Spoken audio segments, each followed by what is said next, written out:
नमस्कार, आईडीटीवी इंद्रधनुष में आप सभी का स्वागत है। वादे हैं, वादों का क्या।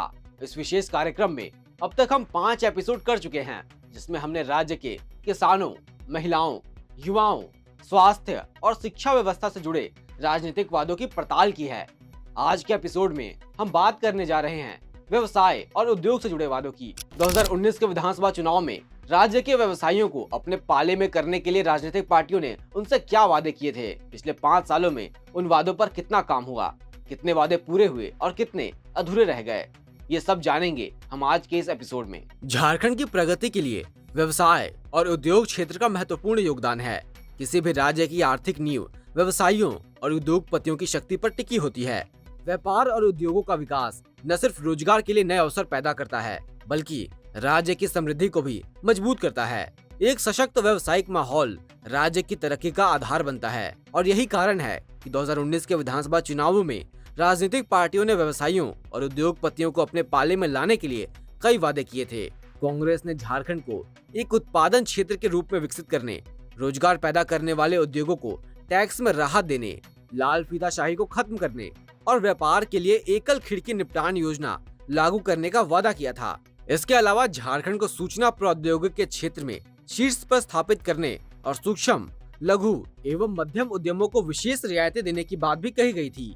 जेएमएम ने व्यवसाय के लिए सुलभ माहौल बनाने, निवेश बढ़ाने और राज्य की विधि व्यवस्था को व्यवसाय अनुकूल बनाने का वादा किया था। उन्होंने घरेलू उद्योगों के लिए लाइसेंस की आवश्यकता को खत्म करने की भी बात कही थी। लेकिन अब सवाल ये है कि इन वादों में से कितने पूरे हुए। 5 साल बाद भी राज्य में व्यवसायों को स्थापित करने में अड़चने हैं। निवेश आकर्षित करने की योजनाएं काफी हद तक कागजों में ही सिमट गई हैं, जबकि कुछ तकनीकी पार्क बने हैं, लेकिन कई क्षेत्रों में बुनियादी ढांचा अब भी अधूरा है। व्यापारियों को उम्मीद थी कि लाल फीताशाही खत्म होगी, लेकिन यह समस्या अब भी बनी हुई है। देखिए, दोहरी नीतियां हैं, झारखंड सरकार की दोहरी नीतियां हैं। विकास के नाम पे क्या झारखंड को मिला? क्या व्यापार बढ़ पाया? व्यापार भी बढ़ना चाहिए और लोगों का आमदनी इतना कम हो गया है कि लोग खर्चा करने के लिए सोचते हैं। सभी दुकान में जाकर, जितने ज्वेलरी दुकान है, किसी में जाकर देखिए ढंग से कोई कस्टमर नहीं मिलेंगे। भाव इतना बढ़ा हुआ है, उससे भी काफ़ी दबाव है रिटेल काउंटर पे। और नीतियां का जहां तक बात है तो सामने दिख रहा है, हर तरह से लोग समझ पा रहे हैं कि ना रोजगार मिल पा रहा है, ना टीचर को मिल पा रहा है, ना ही स्टूडेंट को मिल पा रहा है। जो भी सेक्टर में है, किन्हीं को जल्दी नौकरी नहीं मिल पा रहा। तो बिजनेस में वो आ रहे हैं, तो बिजनेस वो क्या करेंगे? बिजनेस में भी कुछ खास स्कोप नहीं है यहाँ से तो बिजनेसमैन पलायन कर रहे हैं। जी, झारखंड से पलायन कर रहे हैं, लेबर पलायन कर रहे हैं, व्यवसाय पलायन कर रहे हैं। कहाँ कमियां हैं? कमियां करना चाहिए मैनिफेस्टो में। कमियां हैं कि यहाँ पर रोजगार देने के लिए प्रलोभन देना होगा कि आप रोजगार यहाँ कीजिए, हम सारा सपोर्ट करेंगे,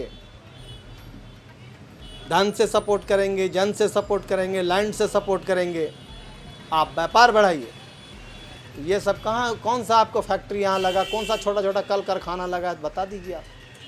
टेक्निकल पार्क बनाने की बात हुई थी, रांची, बोकारो, धनबाद, कोई बना ऐसा कुछ आप लोग की नज़र में? हम लोग का नज़र में कुछ ऐसा नहीं है। जी नहीं। सुरक्षा व्यवस्था बहुत बड़ी समस्या है व्यापार के फलने फूलने में। पूरा का पूरा भ्रष्ट है। सुरक्षा व्यवस्था पूरा भ्रष्ट है, पूरा नाकाम है। कोई हाल की घटना जिसकी वजह से आपको जैसे क्या नामकुम में एक हमारा ज्वेलरी दुकान में घटना हुआ 2 बार। आज जैसे घटना हुआ 2 दिन बाद फिर वो उसी दुकान में चोर घुस गए। एक बार अलमारी को खोलकर किसी तरह ले गए, एक बार अलमारी तोड़ करके ले गए, ये हो गए। फिर एक घटना आपका नगरी में हुआ, वहाँ भी क्या नाम है, शटर तोड़कर, अलमारी तोड़कर उनका सारा रुंजी पूंजी जो भी जीवन का कमाई था वो ले गए। तो कहाँ सुरक्षा कहाँ है? सुगम तो है, लेकिन ये सुरक्षा पर कमी रहता है। ऑनलाइन होने से भी बहुत फर्क पड़ता है बिजनेस में। ऑनलाइन होने से फर्क पड़ता ही है।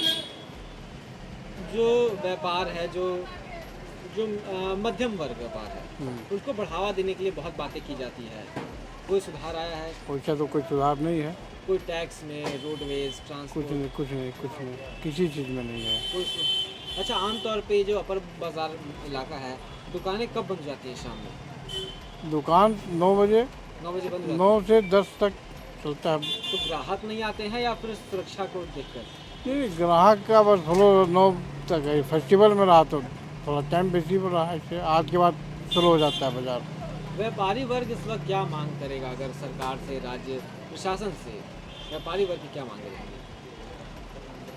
सुरक्षा तो चाहिए ही आदमी को, आने जाने में लोग को दिक्कत होता ही है, उसके लिए सुरक्षा रहे तो लोग बाजार में और रहेंगे लोग। यहाँ पे सबसे बड़ा समस्या जो हम लोग वो फेस कर रहे हैं वो जाम का कर रहे हैं। आए दिन इतना ज़्यादा ट्रैफिक जाम होता है कि आना जाना लोगों को पैदल चलना मुश्किल होता है, जिस कारण काफ़ी व्यापारी जो है अपर बाज़ार आना नहीं चाहते हैं, जिससे व्यापार काफ़ी मतलब नुकसान हो रहा है, क्षति हो रहा है व्यापार को। विधि व्यवस्था जो है ट्रैफिक को लेकर के, जी, ट्रैफिक का बेहतर करने की ज़रूरत है, पार्किंग की व्यवस्था को व्यवस्थित करने की ज़रूरत है। जो इंक्रॉसमेंट वगैरह रोड वगैरह में लगा है जिस कारण आवागमन बाधित होता है, उसको ठीक करने की ज़रूरत है। नहीं, सरकार की ओर से तो कुछ नहीं है, बस हम लोग अपना प्रयास करते हैं कि बेस्ट प्रोडक्ट और उनको बेस्ट प्राइस में अवेलेबल करें ताकि वो संतुष्ट हों। व्यापारी वर्ग की अपेक्षाएं होती हैं सरकार से कुछ? व्यापारी वर्ग, व्यापार और बढ़े हाँ, राज्य में। उसका होता है, और ऑनलाइन इसका सबसे बड़ा खामियाजा है कि ऑनलाइन के कारण व्यापार काफ़ी प्रभावित हो रहा है। इसको छोटे व्यापारी, मध्यम व्यापारी इसमें काफ़ी हार्म कर रहे हैं, नुकसान हो रहा है, व्यापारियों को काफ़ी नुकसान हो रहा है। तो ये था राज्य की सत्ताधारी राजनीतिक पार्टियों द्वारा व्यवसायियों से किए वादों की पड़ताल। वादों और हकीकत के बीच की दूरी को समझना हमेशा जरूरी होता है, क्योंकि यही विकास की दिशा तय करता है। हम उम्मीद करते हैं कि आपको यह एपिसोड पसंद आया होगा। अगर आपके पास हमारे लिए कोई सुझाव है तो आप उसे कमेंट बॉक्स में लिख सकते हैं। अगले एपिसोड में हम एक और महत्वपूर्ण मुद्दे पर बात करेंगे। तब तक के लिए धन्यवाद। देखते रहें IDTV इंद्रधनुष।